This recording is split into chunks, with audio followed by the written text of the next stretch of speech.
All right, presentations. Powerful sales presentations. So filling in blanks. Hang on a second. Okay, first page. Preparation is the key to powerful presentations. You can be the very best presenter with the world's best presentation, but if you're presenting to the wrong person or presenting to needs that are now there, you're wasted time. You're on a fact-finding mission, filling in your blanks, guys, gathering insight into the prospect, uncovering your prospect's attitudes and opinion about your product or service.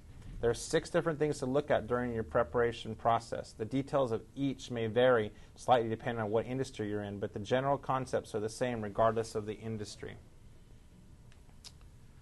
Do not waste your time giving presentations unless you know the answers to these questions.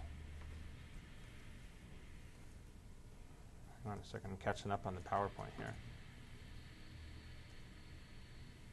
Number 1, what are the prospect's wants, goals, and needs?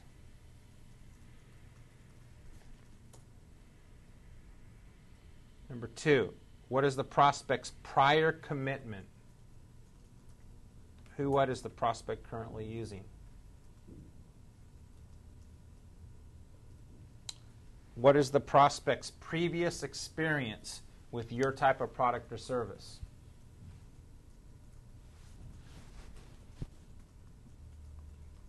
Who's the decision maker? Is the prospect ready to make a decision today? I know you guys takes a lot longer, but you want them to decide today when you call them up, man. I want to at least get a next step. I was like, write down, always get a next step. Always get a next step. A next step is the next process in the sales cycle. What can we do as a next step? What can we do to move the ball forward? That's a huge one. Does the prospect have a budget to make a purchase today?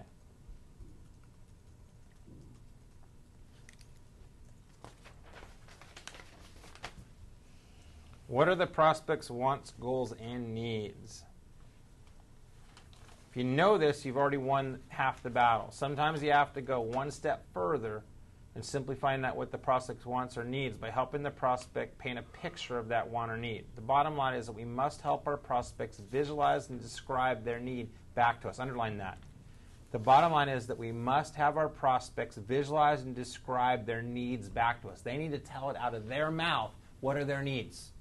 We haven't done a very good job if we haven't got them telling us out of their mouth. So I'm out here today. I just want to clearly understand what it is that you exactly need. What is it exactly you want? And let them tell you what that is. A lot of times we go by and we don't get deep enough into that. What are the prospect's prior commitments? What are the prospect's previous experiences with the product or service?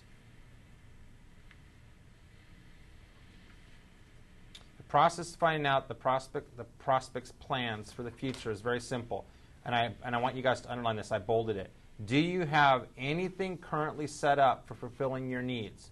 Will those plans fill your needs 100%, or will you need some additional help? If we had a product that could help you fill your needs at a lower cost, with less hassle, would you remotely be interested? It's such a simple question, but if we have a product that could do it at similar pricing with better service, would you remotely be interested? No, I wouldn't be. Or yes, I would. And write a little note to yourself right there. Write trial close. Trial close. Remember, we need to be trial closing every 6 to 10 minutes. Every 6 to 10 minutes, we need to get a simple, yeah, I could see that. Yeah, I'm with you so far. That makes sense. We need to be trial closing every 6 to 10 minutes of a presentation. What is the prospect's previous experience with this type of product or service? We need to really dig. I would say you can ask 6 to 8 questions about their past experiences. That's a good little note to write. Who's the decision maker? Who's the decision maker? Is that easy in your industry, guys, to find out who the decision maker is? Do they hide it from you a little bit? To find out who it is isn't all that difficult, but at the same token, being able to get in front of that decision maker without stepping on the toes of a controller, a CFO, HR, without alienating that first layer, which you need to also build a relationship with. Sure. When the president or CEO or who ultimate owner might be the ultimate decision maker. So it might have a relationship with the other firm for a long time, right? And you might not know that. Right. Yeah. Can you openly ask that to an HR, a person you think, and say, hey, is there anybody else between us that is also involved? Of course, you need to ask that. Yeah. And are they forthright usually, or? It depends. You can take the next step. Is there an opportunity for all of us to sit down and discuss, our proposal? Is everybody, who else is going to be included within these meetings? Sure. Kind of that's a boiler point of what you should be doing, but at the same time, you might get, blocked out of that because the ultimate owner is busy or they do not want to deal with insurance. I hear you. So here's what we did. We put together an A to Z on how to properly present. So you've got to have these things in place first. Now we're going to go A to Z on how to be a better presenter. And here we go. Filling in some blanks and just rocking with this, okay? Number one, you have 60 seconds to get, 60 seconds to get their attention. Establish credibility and entice them to listen further. So attention getting open with an impact. That's really important. You need to absolutely at the beginning be strong. So the very first time you talk to them, what are you saying to kind of capture their attention? So let the audience know specifically why you're there and how long it will take. Get your audience involved in your topic right away. Build expectations of what will follow. That's huge. Underline that. You want to build expectations. So if we can continue a conversation, dialoguing together, man, you're going to be excited. You're building some expectations. You're getting them excited about what they're going to hear. Warm them up. Let them know this will be fun. Give them confidence by showing how they'll profit and enjoy the meeting. Let the group know you're excited to be with them. So a group could be one person, it could be 10 people. All right? A lot of your opening will depend on your delivery style and the passion you bring to the subject. Here are some simple ideas that can be especially effective when incorporated into your opening. So, first of all, a sincere compliment. I was doing a ride-along the other day with a guy, and he sells solar. It's a solar company that sells solar paneling. And who is it? What? Who is it? Horizon Solar. Have you guys heard of them? Shotgun. I'll call him. Yeah, you feel free to. Feel free to. I don't care. And so I was doing a ride-along with this guy, and he went in, he did a presentation to this guy, homeowner in his house, and he complimented the guy on the dog. And I called him on it later. It wasn't like it was like more busy talk. You guys know what I'm talking about? Rather than like truly liking the guy's dog. So if you give a compliment is something that you can sincerely give a compliment on. Like, I love your artwork. Or, man, I love this area. I love coming down to Mountain View. This is an awesome. Say something you can truly mean. Not you have a cute dog. You guys know what I'm talking about if you don't really mean it. Because it just didn't come across right. So a sincere compliment. Questions and rhetorical questions are a great way to start. You could come into a presentation and you say, have you ever, and have like a powerful, thought-provoking question. That's not like, hi, how are you doing? It's different. Remember, USP. Write a little note above this. USP. Your presentation needs to be a little bit different if you want to stand out from your competition. I'm giving you presentation skills now, guys, where you actually, it's not just going in and demonstrating. It's like you're presenting. You're presenting your company. And it might be a group of people, it might be one person, but you're presenting. A startling statement or statistic. Oh, that's a huge underlying statistic. There must be some statistics that you guys have that could be like a powerful statistic. Did you know? And then you share a statistic really cool, really quick. An analogy. Don't use the word joke or story. Let me tell you a story. Okay? You just tell a story. Make a note of that. Let me tell you a joke. No, you just tell a joke if you tell it. Don't tell them what you're going to do. Visual aids. When you go in and do a presentation, bring visual aids. Personal experiences, a quote, citing authority. This is my newest thing, guys, that I'm excited about, is when I go in and do a presentation, I now come in with my iPad. And I have some cool stuff on my iPad, just like some cool PowerPoints and things like that to show.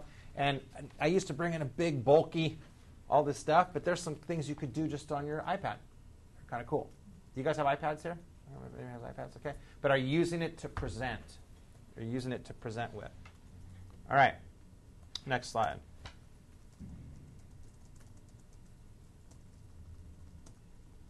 Be confident. Be confident. Letter B. Confidence is vital when making a presentation. The minute the audience sees you look a little shaky, hears that tremor in your voice, or notices your body language giving away the fact that you're struggling, you've potentially lost vital members of the audience. So if you look at that little, I don't know if it's on the slide thing. That right there. So here's what happens when you first go into a presentation. You go in, you start talking to them, and if you're data dumping or too much about you or your company, or you're not confident, their trust level of you is going to go down a bit. Okay? And then you start talking, and then you maybe start saying some nice things, and then it goes up. Okay, and they kind of, I kind of like that. And these are emotions that buyers go through. And then maybe you closed too hard, or you came across as too salesy, or you didn't know your stuff, or something. You're going to go down a little bit again. Then you might say something, you go back up. But the very first training I did with you guys was on closing, and you cross over that red line, which is the buying line. Make a note to yourself. Review buying line from closing training. Review buying line from closing training, which was the very first module we did about 9 months ago. And when a customer, when they're leaning forward, when they're asking questions, when they're smiling and laughing a lot, when they're looking at the paperwork again, when they're asking you to send another email, when they're giving you buying signs, that's when you absolutely need to close, no sooner, no later. It's called the buying atmosphere. And that's when you actually close. If you wait too long to close, then you fall below the buying line again. C, close from the beginning. The best way to close is to have been persuading them from the beginning. In other words, begin your close at the beginning. There are two great orators of antiquity. Demosthenes, who was a Greek, and Cicero was a Roman. When Demosthenes spoke, people would say, "Great speech." When Cicero spoke, his audience would say, "Let's march." The quote demonstrates the difference between being a great presenter and being a great persuader. All right? So Jim Rohn, you guys ever heard of Jim Rohn? Incredible speaker. Closes from the beginning.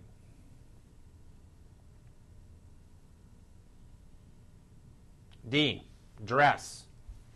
Always be a half step better dressed than your prospect. Not too much. I used to come in here, guys, and Lizzie shared this with me. She says, "Gary, you're wearing like a suit and tie and hanky," and I have that in my car because I'm meeting a broker for a big commercial estate firm here in San Francisco today, and I know he's going to be nicely dressed. I've done my homework on him, so I'll have my tie on and I'll have my silk in and I'll be polished and I'll be good. But like nobody's really wearing ties in here, so I'm not wearing a tie. You're going to be a half step better dressed than the people you're presenting to. Why do you guys think that is? It's too far off, and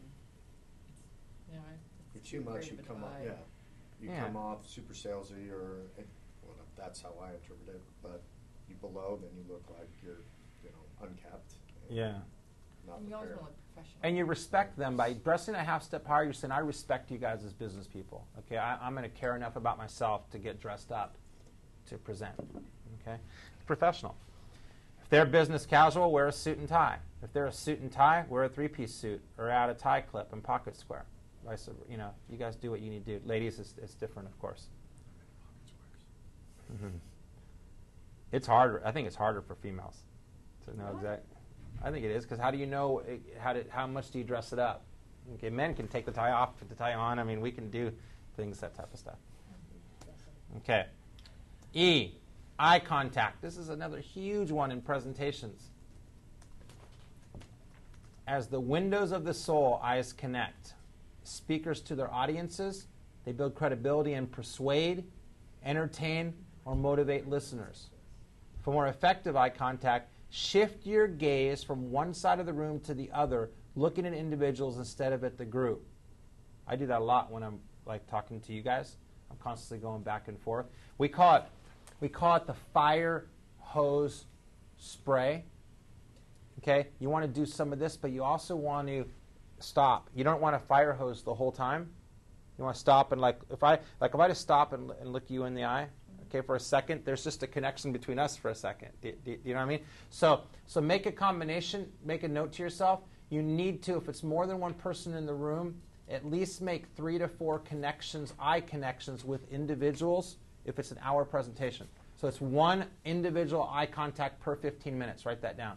One individual eye contact per 15 minutes if it's a group like this. Now, if there's 100 people in the room, it's hard to do that. Okay? But if it's, let's say there's 6, 8 people making a decision, like a department or a board of directors or whatever, and you're going to have a 20-minute, half-hour presentation, you should at least make an eye contact with each person and for an hour if you're in there for an hour. And that means you're connecting with that person. Okay? Let your eyes move from one listener to the next smoothly, effortlessly, and softly. Lure the listeners into your presentation. So there's a small thing also, and I do it subconsciously because I train this all the time, but have you guys ever noticed that I'll be talking like this and I'll shake my head a little bit like this? I don't know if you've noticed it, but a good speaker, a good presenter is going to do eye contact and also look them in the eye. So make a little note and nod. And nod. Now, the reason that you nod is, what do you think they're going to subconsciously do if you're nodding like this? They're going to probably nod their head a little bit like that too. So nodding and eye contact is really, really big. Okay, but also make a note. Don't do too big a nod. Don't do like huge nods like that. Just a little subtle nod. Okay. All right. After eye contact, after eye contact, focus on benefits. Focus on benefits in the presentation. For an effective sales presentation, spend the bulk of your time communicating the benefits of the product or service and concentrate less on the features. People are much more interested in what a product can do to help address their needs than they are in learning about an extended list of product's features.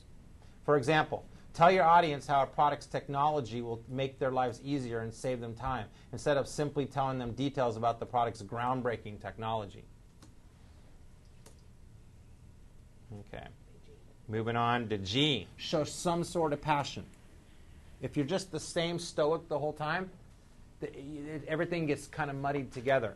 So people buy, and make another note to yourself, people buy from people that are passionate. People buy from people that are passionate. So how are you going to show you're passionate? You're going to do gestures. You're going to stand up. You're going to lean forward. You're going to use arm movement. You're going to do things like that to show that you have passion and you believe in what you're talking about. Varied gestures will retain the audience attention. Appropriate gestures will reinforce your message, and bold gestures will communicate confidence. Like, guys, I'm telling you. What does this infer? Guys, I'm telling you. What do you guys feel when I say something like that? You mean it? He really means that. Okay? So bold gestures confirm confidence. Be careful with certain gestures that get irritating. Bill Clinton used to point at everybody. Then his advisors got him to lock down his hands, lock his thumb down. There was I think Gore too. Do you guys remember Gore used to hold a pencil or something like that? I don't know if you guys noticed that. And it's because his hands were weird when he talked. Okay? So ask people, when you're talking, are you doing a weird nuisance or a weird nuance when you talk and you present? Okay? All right, after gestures. Okay. Humor, innovation, and jokes. H-I-J. Humor, innovation, and jokes.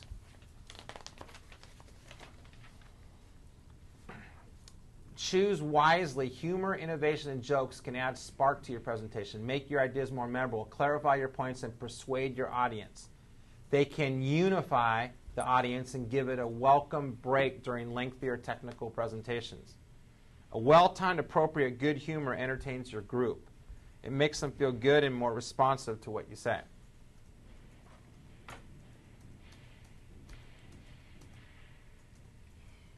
It lets them know you're a regular person. Go for smiles and chuckles, not belly laughs. You're not a stand-up comedian. So I make an effort to kind of use some passion, say a few funny things. I do not want to be like my friend Joe, who's like a comedian.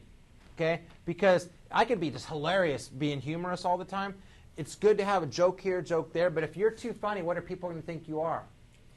a clown comedian, not a, you know, an insurance representative.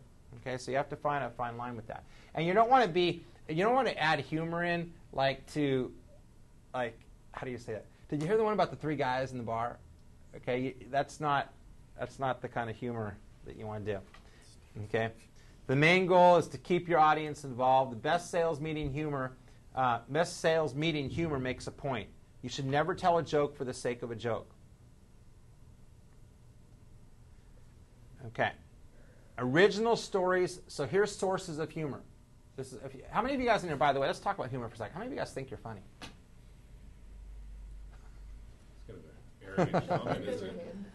Who's like the funniest person in the office? Is there anybody that's like naturally they're just telling jokes all the time? They're I just think funny? it's Tamara, personally. So now we know the answers. Tamara, are you the comedian around here? Nope. This guy. Steve's got all the jokes. I don't know. Okay. So humor could be a personal. You know, the best humor is when you rip into yourself. Okay, when you rip into yourself and you say stuff about yourself that's like you can take self-inflicted humor. Adapted humor. Many good sales professionals adapt their analogies to fit the specific situation. A good humorous example can have many different lives. You should always look for ways to customize your humor to your group. Natural humor. This is a great source of humor. You might say something that was part of your normal presentation and it strikes a chord with the group. You may not even have thought it to be funny, yet the group is rolling. The key is to let them enjoy the moment, but get back to the agenda in a reasonable period of time. Otherwise, you can get quickly off track. So even, did you guys notice when I said, how many of you guys think you're funny? It was just kind of, everyone was kind of laughing there. It was just kind of a small little thing, but it wasn't a big deal. But it broke the ice a little bit.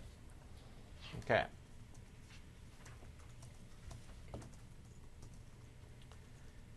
Good storyteller uses many different devices to hold the group. Follow these rules when rehearsing your humor. Don't oversell the humor to come or promise the audience to have them rolling in their aisles. Better to take your audience by surprise. Don't apologize before you begin. I'm not sure if I can tell this right. Oh, never do that. I heard this joke the other day, but I'm not sure I'm going to tell you right. Okay? Or I might get it wrong. I might mess it up. Just tell it. Have fun. Look like you're enjoying the story. Speak at a brisk rate and eliminate all the essential words. A good analogy gets right to the point. Time your humor realistically. Do not do 35 minutes of humor in a 45-minute meeting. Don't rush the laughter. Enjoy it. Don't wait until the laugh dies out. So there's just some good points here about humor. Okay. Knowledge is K. Go to K. Many sales audiences are very skeptical about a new product or service being presented to them. This is even truer when the product or service is provided by a brand they do not recognize. Thus, when delivering a sales presentation, eliminate a large portion of this skepticism by incorporating a concise, relevant demo of your product or service. Okay? So that same guy that I told you guys about that I did a ride-along with at Horizon just last week, he was not the most sincere, I thought, with his compliment of the dog. But I would tell you guys, he's probably the most knowledgeable man I've ever seen in solar. This guy, he's on news all the time. He's on television all the time. He gets written up because he helps communities lower their fees for the permit to get licensing for doing solar. He's got a binder that thick. He knows everything about the angle of the roof, the angle of the shading. I mean, this guy is so knowledgeable. Needs some work on his sales skills, but he's completely knowledgeable, and he's the top salesperson in their office, but he's not that good with sales skills. So we're working on his sales skills to add on top of knowledge. So ask yourself this question. Does your client think you're in the top 10% of what you do? That's a self-question. Does your client think that you're in the top 10% knowledge-wise of what you do, or do they think you're just a worker bee just getting started? You should be studying late night, man. In our company, we require before a person ever goes out and does a workshop presentation, we require them to know their closed word for it. We require them to know all the different ways to talk to managers about how to get in. If we're a sales training company, our people better be very, very polished in sales training. So are you very, very polished? Even if you're winging it, which I hope you're not doing too much winging, does your client believe you're in the top 10% of knowledge? Because do you think that helps you make the sale? Oh my gosh, it's huge. What are you saying? Are you using statistics? Are you asking them the right questions? Are you in the top 10%? Because if they believe you're in the top 10% of what you do, you've commanded the right to maybe charge more. Because you're providing more of a service for them. Next. A demo has enormous value in terms of the appeal. It creates for your product because it easily displays its value. A relevant demo helps your sales leads grasp the key benefits your product can deliver to them. Demonstrate your knowledge of their problem and how you can solve it. Briefly state the solution, the product or the product name. Describe how the product works, its features and descriptions. You guys can read this. This is just basic stuff. Listen is letter L. I want you to start listening. One of the biggest growth areas for every student I have, whether I coach them or train them, is they need to become a better listener. It's huge. Are you doing too much talking? Are you doing more listening? Giving an effective presentation isn't just about speaking, it's about listening. Listen to your audience reaction to your presentation by reading their facial expressions and body language. Can they see and hear you? And are they able to understand your message? Are they alert, nodding in agreement, and laughing in the right places? M, memorize your presentation. Memorize your presentation is another big one.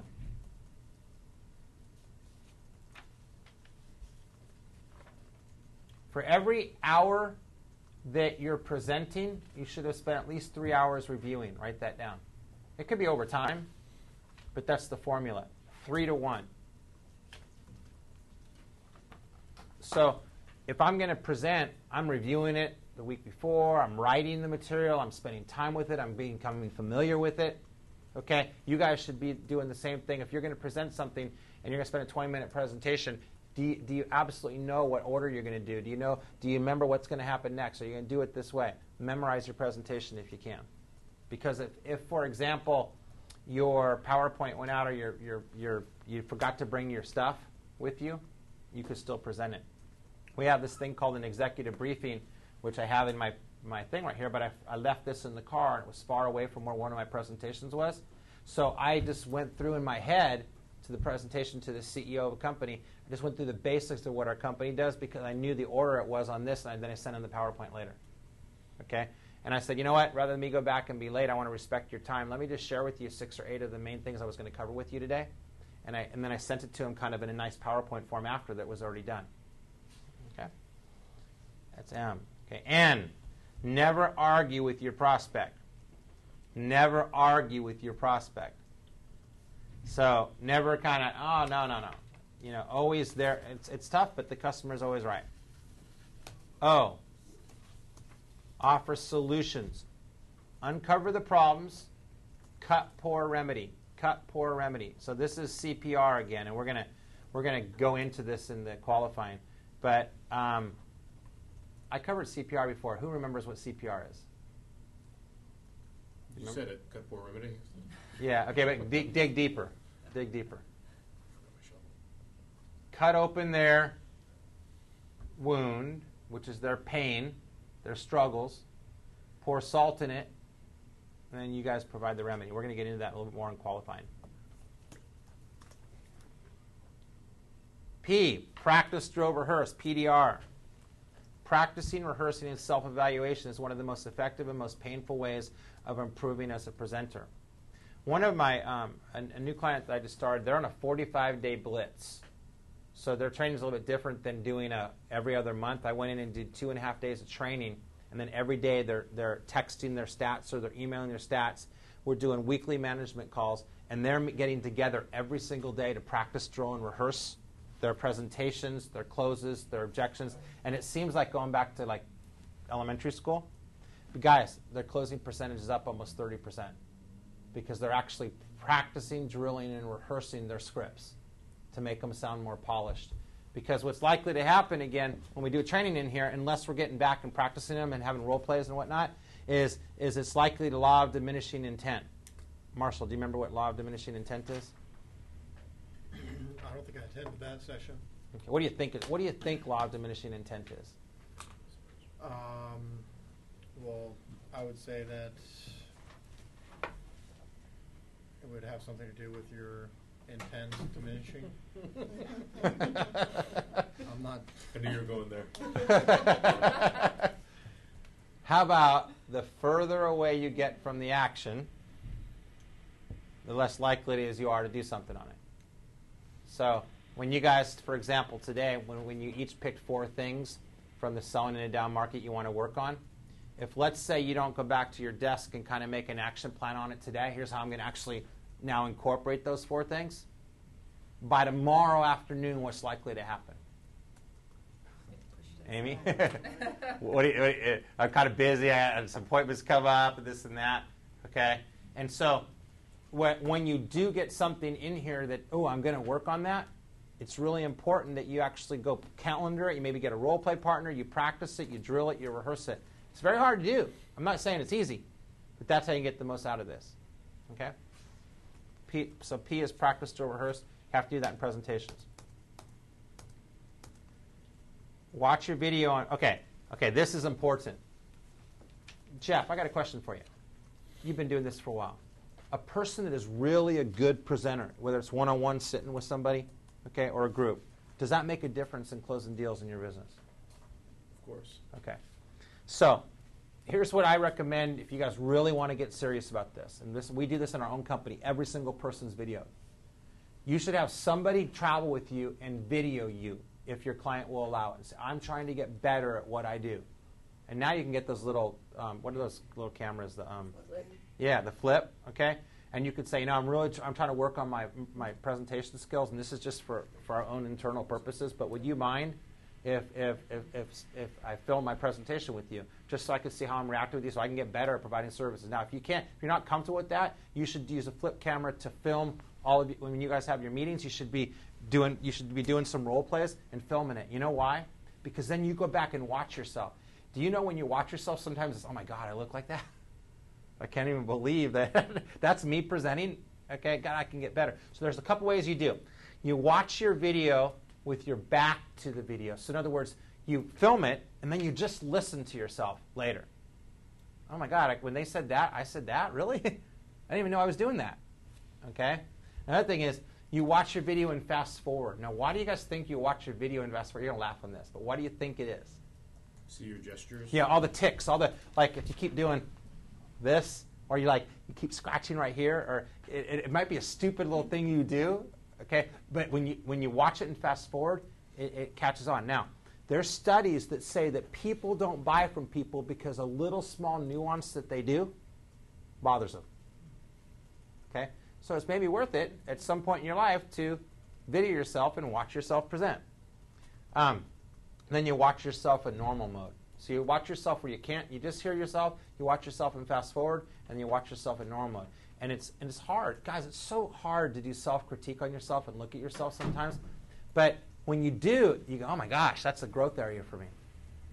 Okay, so like Jeff, sometimes it's a management thing of maybe over the course of this next 6 months or something with new people or whatever, you're filming them and they get to watch and we talk about it and it's good. Okay? That is a good idea. Okay, I'd rather make the mistake with my own little team before I get out there and make $1 million mistake, okay, and grow. So those are called the 4. And oh, by the way, this came from Ed. So all of us have done Toastmasters. All of our speakers in our company have done Toastmasters so that we can perfect our speaking skills. And we're all in NSA. Are you guys familiar with what NSA is? National Speakers Association. So Ed Tate, he was a 4-time world champion of National Association of not NSA, Toastmasters. And they do a contest every year where 25,000 speakers speak. And you win your local contest, and you win the next one, you win the next one, you win the next one, and 10 people get to go to the finals, and you win the world championship. Well, Rory in our company, he finished number 2 in the world. Okay, Ed Tate was one of the winners. Okay, and this is how he says you analyze yourself, and that's what got him to the point where he could be that. When you do the competition, you have a 7-minute speech. Every word, every step you make, every angle of the way you present is judged and critiqued. That's how you become the winner. World Championship Public Speaking. So, all right. PDR. So next one after PDR. QRS. Quotes, references, and sources need to be part of your presentation. Quotes, references, and sources need to be part of your presentation.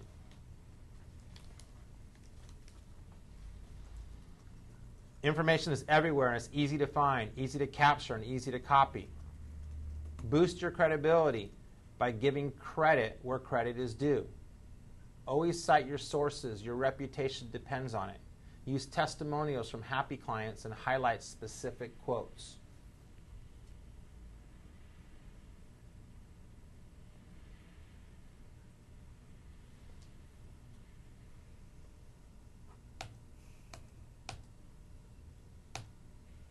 Transitions. This is another very big part of presenting. Transitions.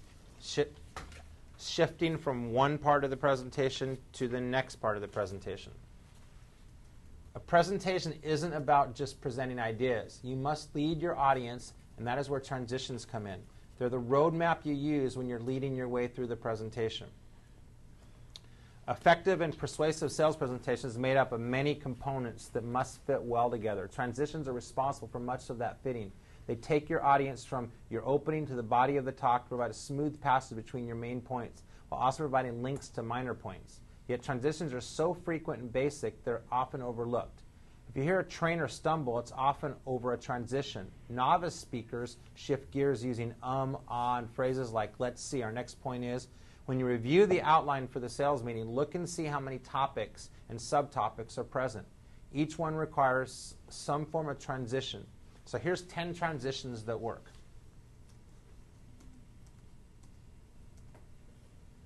1, bridge words. Let listener know you're changing direction. Okay, guys, I'm going to go ahead and shift topics right now. I'm going to kind of move in a different direction. Meanwhile, furthermore, therefore, consequently, in addition, however, nevertheless, and finally. Mnemonic or anagram, using individual letters of a single word to tie points together. You guys ever heard of those where, like PMA, positive mental attitude, using things like that, acronyms. A question. Now that we have reviewed what the top income earners in sales are doing to achieve maximum performance, what can we do to increase and maintain our sales performance? A flashback, point made earlier in the presentation. Okay, write down next to that, it's also called a callback. Write down callback, it's a flashback. So if you bring up a main point in your presentation about something that Heffernan offers or one of the things that you guys make you guys different, you should always call it back at least once. You should always call it back at least once. So remember earlier on today, Mark, I was talking about you need to do a callback in every presentation. Okay. Now, anything important needs to be hit on at least twice. Age, using a flip chart or whiteboard. Oh, circle number 7. Planned pause is also called a power pause. Planned pause is also called a power pause.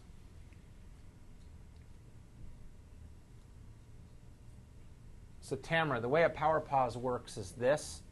You're actually talking, and then, and see it, everybody's like you're kind of on the edge. You do a pause for a second. You know what everyone loves? And then everybody's on the edge of their seat.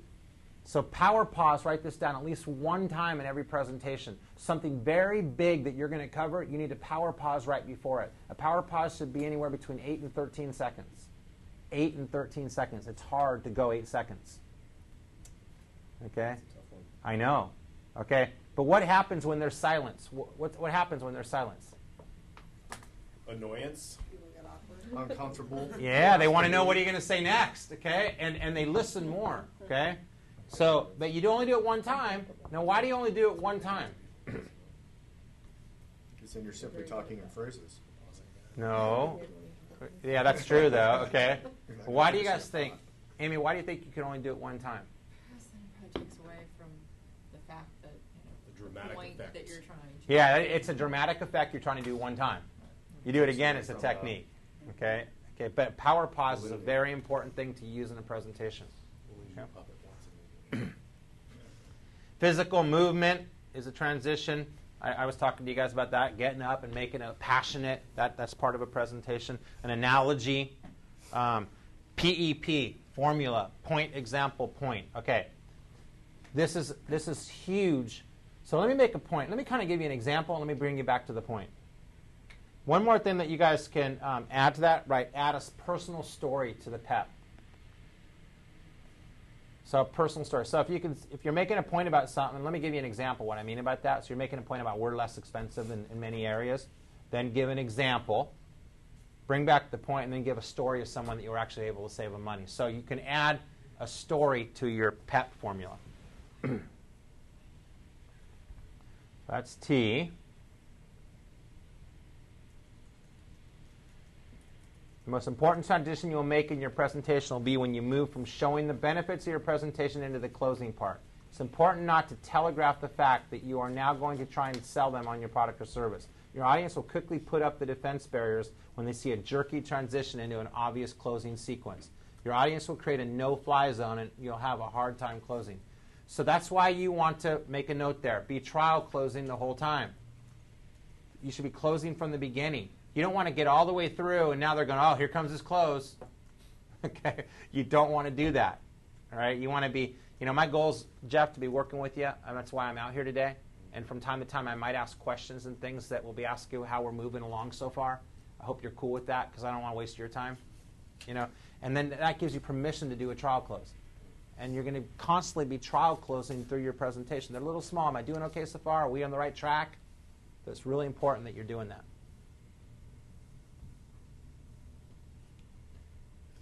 You, undo ums. I still work on this. It's so hard for speakers. What is an What is it? What it's a what word?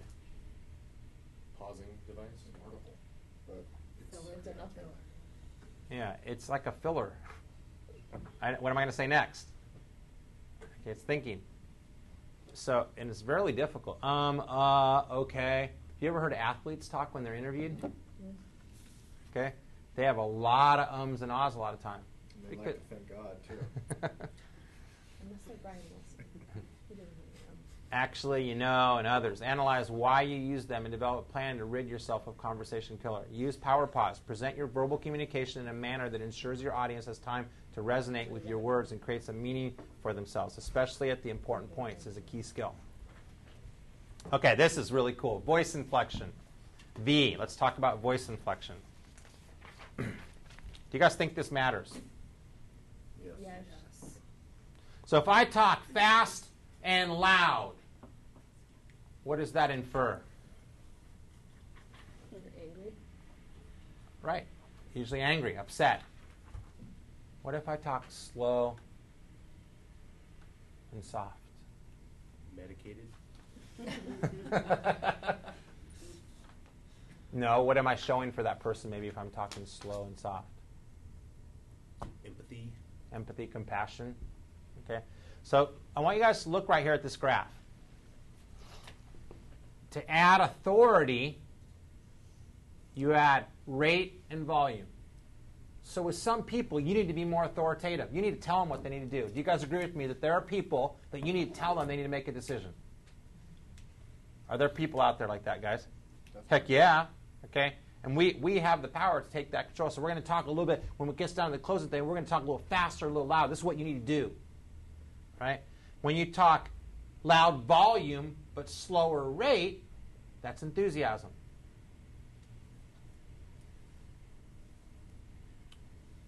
To add authenticity, slow down and lower your volume. More sincere that way.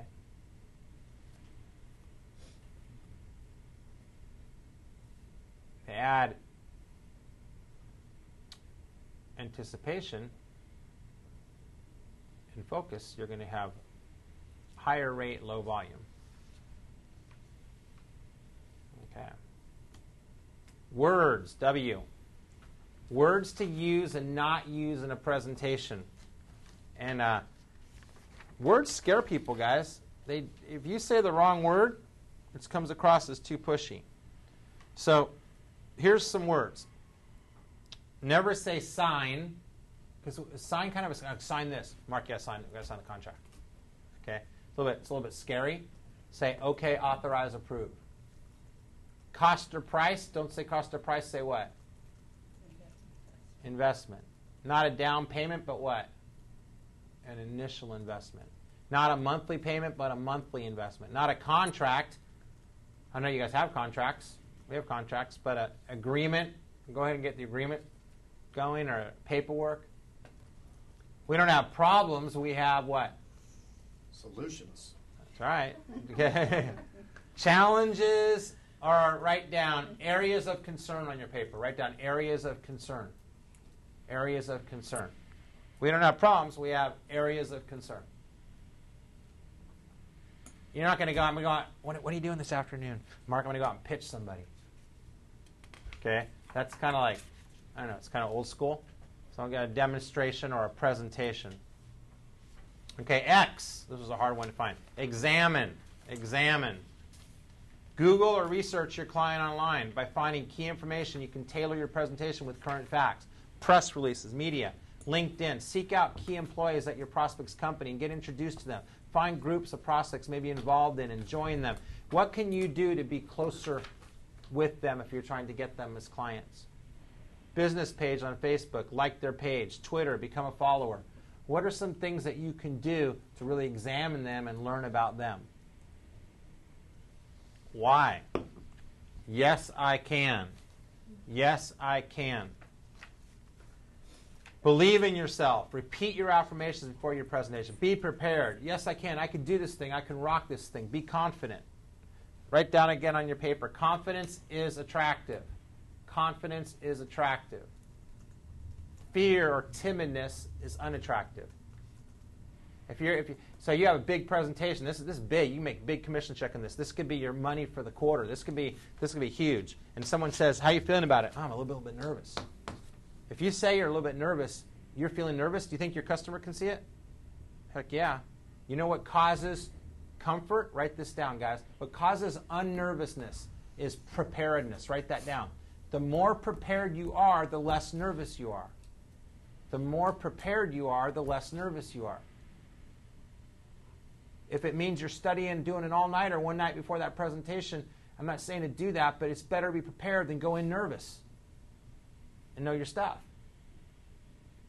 I'm not saying don't get a good night's sleep the night before, because then you procrastinated too long to study the night before. But you're better to know your stuff than to go in nervous and not know your stuff. Nervousness is totally caused by unpreparedness. Okay? And Z, zenith. Always be working at your peak performance. Always be working at your peak performance. Not a good word to use in this situation. So here's what I want. This time I want to do something different than last time I gave you guys a couple minutes. I want Mark and you three and Tamara, you four kind of get in a group, okay? And you three get in a group. And I want you guys to spend about 5 minutes and look through this presentation thing, because maybe you've never had presentation training before. And I want you guys to look through, and I want you just to have a little discussion as a group. I want you to find one area in here that you think I can use that technique when I'm presenting. And I want you to share with the group your biggest strength and your biggest weakness when it comes to presenting. Okay? And it could be, you could talk about one-on-one presenting and group presenting, but I want you guys to pour yourselves into presentation for 10 minutes now. So get with the group. So, just your thoughts on being a good presenter. Look through this as kind of your skeleton, but I want you guys to just dig into this presentation for 10 minutes. So we'll come back and talk at 11:20. So 10 minutes. Please spend some time on this.